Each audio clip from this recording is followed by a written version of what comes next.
সমুদ্রের মুরলা মাছের আমি টক বানাবো পাকা তেঁতুল দিয়ে। তো আমি মুরলা মাছটা ভালো করে ধুয়ে নুন টুন মেখে নিয়েছি, আর মাথা বাদ দিয়ে দিয়েছি, মাথাতে বালি থাকে। তো আমি মাথাটা, প্রত্যেকটা মাছের মাথা কেটে বাদ দিয়ে দিয়েছি। পরিমাণ মতো তেঁতুল নিয়ে নিয়েছি, আমি এটা টক বানিয়ে খাবো আজকে। তেল গরম হয়ে গেছে,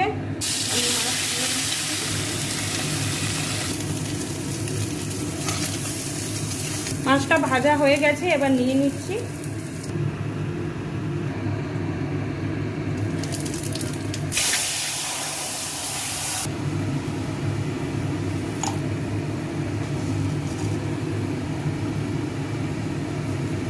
দু মিনিট ঢাকনা দিয়ে দেবো ফোটার জন্য।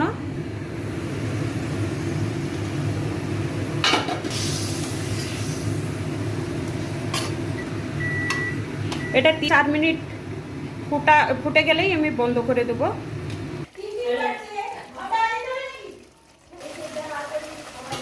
হয়ে গেছে আমার সমুদ্রে মুরলা মাছের টক, কিন্তু অনেকে আবার চাটনিও বলে এটাকে।